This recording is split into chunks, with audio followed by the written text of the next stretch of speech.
Hello, നിങ്ങൾക്ക് എല്ലാവർക്കും Shiny Xavier YouTube പേജിലേക്ക് ഒത്തിരി സ്നേഹത്തോടെ വീണ്ടും സ്വാഗതം. ഞാൻ ഇന്നലെ തന്നെ നിങ്ങളോട് പറഞ്ഞല്ലോ, ഞാൻ ഓണം റെസിപ്പീസ് ഒന്നും ഷെയർ ചെയ്യേണ്ടെന്ന് വിചാരിച്ചിരിക്കുകയായിരുന്നു. അടുത്ത വർഷം ഷെയർ ചെയ്യാമെന്ന് ഓർത്തു. പക്ഷേ എന്തെങ്കിലും ഒന്ന് രണ്ടെണ്ണമെങ്കിലും ചെയ്യണമെന്ന് എനിക്കൊരാഗ്രഹം. അപ്പോൾ ഇന്നലെ ഇഞ്ചിക്കറി നല്ലൊരു റെസിപ്പി ഇട്ടു. ഇന്ന് ഞാൻ കടുമാങ്ങയുടെ റെസിപ്പിയാണ് ഇടുന്നത് കേട്ടോ. ഞാൻ കടുമാങ്ങ ഉണ്ടാക്കാനായിട്ട് മേടിച്ചത് 1 കിലോയാണ്. പക്ഷേ അതേന്ന് ഒരു 1.5 മാങ്ങയോളം ചീത്തയായതായിരുന്നു. അതുകൊണ്ട് അത് കുറച്ചിട്ട് നിങ്ങൾ കണക്കാക്കിയാൽ മതി കേട്ടോ. എന്തായാലും 1 കിലോ എങ്കിലും നിങ്ങൾ മേടിക്കുമല്ലോ കടുമാങ്ങ ഉണ്ടാക്കാനായിട്ട്.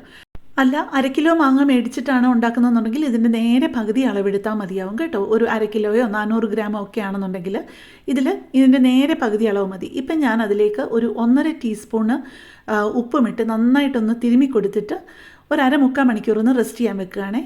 ഇപ്പം ഞാൻ പിന്നെ അതിന് വേണ്ടിയിട്ട് എടുത്തിരിക്കുന്നത് ഒരു 15 അല്ലി വെളുത്തുള്ളി എടുത്തിട്ടുണ്ട്, 3 തണ്ട് കറിവേപ്പിലയും പിന്നെ കടുക് പരിപ്പ്, ഉപ്പ്, കായപ്പൊടി, നല്ലെണ്ണ, ഇത്രയും സാധനങ്ങളാണ് നമുക്ക് വേണ്ടത് കേട്ടോ. പിന്നെ കുറച്ച് പൊടികൾ വേണം.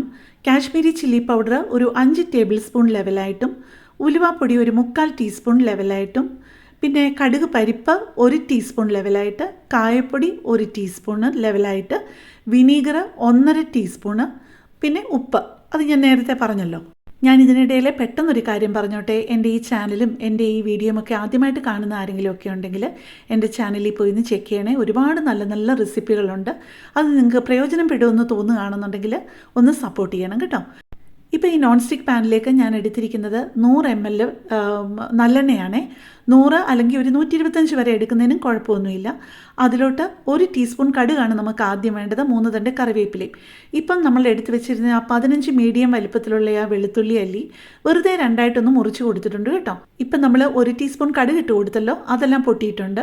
അത് പൊട്ടിക്കഴിയുമ്പോഴേക്കും അതിലോട്ട് തീ കുറച്ച് നന്നായിട്ട് വെച്ചിട്ട് ഈ വെളുത്തുള്ളി മുറിച്ചതും കൂടെ അതിലോട്ട് ഇട്ട് കൊടുത്തിട്ട് അത് ചെറുതായിട്ടൊന്ന് വഴറ്റണം. അതങ്ങ് ബ്രൗൺ കളറായി പോകരുത്. ഫ്ലെയിം കുറച്ചിട്ടിട്ട് വേണം ഇത് ചെയ്യാനായിട്ട്. പിന്നെ ഇതിട്ട് ഒരു ഇച്ചിരി നേരം കഴിയുമ്പോഴത്തേക്ക് അതൊന്ന് വഴന്നു തുടങ്ങുമ്പോഴേക്ക് അതിനകത്തോട്ട് ഒരു 2-3 തണ്ട് കറിവേപ്പിലയും കൂടെ ഊരിയിട്ട് അതൊന്ന് ക്രിസ്പ് ആകുമ്പോഴേക്ക് അതങ്ങ് നിർത്തുക. വെളുത്തുള്ളി അങ്ങ് ബ്രൗൺ കളറായി പോകരുതേ. സൈഡൊക്കെ ഒരു ലൈറ്റ് ബ്രൗൺ കളറായാലും കുഴപ്പമില്ല, പക്ഷേ ഫുള്ളായിട്ട് അങ്ങ് ബ്രൗൺ കളർ ആവരുത് കേട്ടോ. ഈ ഒരു പരുവമൊക്കെ ആയി കഴിയുമ്പോഴേക്ക് നമുക്ക് ഫ്ലെയിം അങ്ങ് ഓഫ് ചെയ്യാം. എന്നിട്ട് ഇതിൻ്റെ ചൂട് നന്നായിട്ടൊന്ന് പോകണം. നമ്മുടെ എണ്ണയുടെ ചൂട് നന്നായിട്ടൊന്ന് പോയിട്ട് വേണം, അല്ലെങ്കിൽ വളരെ ലൈറ്റായിട്ടുള്ള ചൂടിൽ വേണം. നിങ്ങൾക്കിപ്പോൾ കണ്ടറിയാലോ, വലിയ ചൂടില്ല, സൈഡിലൊക്കെ ചെറുതായിട്ടൊന്ന് അനങ്ങുന്നതേ ഉള്ളൂ നമ്മുടെ ഓയിൽ. ഇനിയിപ്പം അതിലോട്ട് ഇട്ട് കൊടുക്കേണ്ടതാണ് നമ്മൾ എടുത്ത പൊടികളെല്ലാം. ഞാൻ അതൊന്നുകൂടെ പറയാം. 5 ടേബിൾ സ്പൂൺ ലെവലായിട്ട് കാശ്മീരി ചില്ലി പൗഡറും, ഉലുവാപ്പൊടി ഒരു 3/4 ടീസ്പൂൺ ലെവലായിട്ടും, കടുക് പരിപ്പ് 1 ടീസ്പൂണും, കായപ്പൊടി 1 ടീസ്പൂൺ ലെവലായിട്ടും, വിനീഗർ 1.5 ടീസ്പൂണും, പിന്നെ ഏറ്റവും അവസാനം ഞാൻ കുറച്ച് ഉപ്പും കൂടെ ചേർത്ത് കൊടുത്തിട്ടുണ്ട്. ഒരു ടീസ്പൂൺ ഉപ്പും കൂടെ ചേർത്ത് കൊടുത്തിട്ടുണ്ട് കേട്ടോ. നിങ്ങൾ പ്രത്യേകം ശ്രദ്ധിക്കേണ്ട ഒരു കാര്യം, വളരെ ചെറിയ ചൂടിലേ ഇത് പൊടികൾ ഇട്ട് കൊടുക്കാവുള്ളൂ, അല്ലെങ്കിൽ അത് പെട്ടെന്ന് അങ്ങ് കരിഞ്ഞു പോവും. അതുകൊണ്ട് വളരെ ചെറിയ ചൂടിൽ പൊടികൾ ഇട്ട് കൊടുത്തിട്ട് ഒരു 1-1.5 മിനിറ്റ് ഒന്ന് വഴറ്റുക അതിനകത്ത്. അത് കഴിഞ്ഞിട്ട് വേണം നമുക്കതിനകത്ത് ബാക്കിയുള്ള കാര്യങ്ങൾ ചേർക്കാനായിട്ട്. ഈ അരപ്പ് ചെറിയ തീ കിടന്ന് ഒന്ന് തിളച്ച് തുടങ്ങുമ്പോഴത്തേക്ക് വേണം നമുക്കതിനകത്ത് വേറൊരു കാര്യം ചേർക്കാനുള്ളത്, വിനാഗിരി ഒരു 1.5 ടേബിൾ സ്പൂൺ ആണെന്ന് ഞാൻ പറഞ്ഞല്ലോ, അതും ഇതിനകത്തോട്ട് ഒഴിച്ച് കൊടുക്കണം. എന്നിട്ട് ആ വിനാഗിരിയും കൂടെ ഒഴിച്ച് കഴിയുമ്പം ഒന്നുകൂടെ തിളച്ച് കഴിഞ്ഞിട്ട് ചിലർ ആ ചൂടോടുകൂടി തന്നെ ആവശ്യത്തിന് അതൊന്ന് തിളച്ച് പാകമായി കഴിയുമ്പോഴേക്കും അതൊരു 1 മിനിറ്റ് മതി, 1-1.5 മിനിറ്റ് മതി, അപ്പോഴത്തേക്ക് അത് പാകമാകും.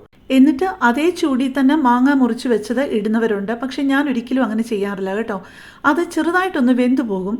അതുകൊണ്ട് ഞാൻ എപ്പോഴും ചെയ്യുന്നത് ഇതിങ്ങനെയാക്കി അതിൻ്റെ പരുവമായി കഴിയുമ്പോഴത്തേക്ക് അതങ്ങ് ഓഫാക്കി വയ്ക്കും. എന്നിട്ട് ആ ഒരു അരപ്പിന് ചെറിയ ചൂടുള്ളപ്പോഴാണ് ഞാൻ അരിഞ്ഞു വെച്ച മാങ്ങ ചേർത്ത് ഇളക്കിയെടുക്കുന്നത്. ഇപ്പോൾ കുറച്ച് ഉപ്പും കൂടെ വേണമെന്ന് തോന്നിയത് കൊണ്ട് ഒരു 1/2 ടീസ്പൂൺ ഉപ്പും കൂടി ഇട്ട് കൊടുത്തിട്ടുണ്ട് കേട്ടോ.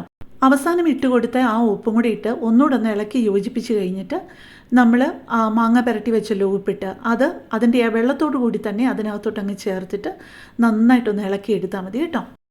ആ അരപ്പിൻ്റെ ചൂട് പോയി കഴിഞ്ഞിട്ട് നമ്മുടെ ഈ മാങ്ങയുടെ പീസസ് ചേർക്കുമ്പോൾ ഉള്ളൊരു ഗുണം എന്ന് വെച്ച് കഴിഞ്ഞാൽ അതിൻ്റെ ആ മാങ്ങയുടെ ആ ഒരു ക്രിസ്പി ആ ഒരു നേച്ചർ പോകത്തില്ല.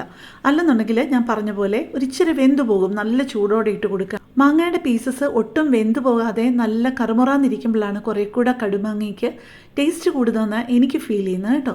ഇനി അരപ്പും മാങ്ങയും എല്ലാം നന്നായിട്ട് എല്ലായിടവും ഒരുപോലെ ആകുന്നത് പോലെ ഒന്ന് നന്നായിട്ട് മിക്സ് ചെയ്തിട്ട് നമുക്കൊരു പാത്രത്തിലോട്ട് സെർവ് ചെയ്യാമേ. ഓണമല്ലേ, അതുകൊണ്ട് നമുക്ക് വാഴയിലയുടെ ഒരു അകമ്പടി ഇരുന്നോട്ടെ കേട്ടോ. നമ്മുടെ വീട്ടിൽ വാഴയൊന്നുമില്ല, നമ്മുടെ അപ്പുറത്തെ വീട്ടിൽ നിന്ന് അടിച്ചു മാറ്റുന്ന വാഴയിലയാണ് കേട്ടോ ഇതൊക്കെ. അപ്പോൾ നിങ്ങൾ ഈ റെസിപ്പി അനുസരിച്ച് ഒരു പ്രാവശ്യം ഒന്ന് ഉണ്ടാക്കി നോക്കണേ. ഈ ഓണത്തിന് ഈ റെസിപ്പി വെച്ചിട്ടൊന്ന് ഉണ്ടാക്കി നോക്കുക, എന്നിട്ട് വിവരം അറിയിക്കണം കേട്ടോ. ഒരിക്കലും നിങ്ങൾക്ക് നിരാശപ്പെടേണ്ടി വരത്തില്ല. നല്ല ഒന്നാം തരം ഒരു കടുമാങ്ങയാണേ. അപ്പോൾ കൂടുതൽ നല്ലൊരു വീഡിയോ ആയിട്ട് നമുക്ക് നാളെ കാണാം. താങ്ക്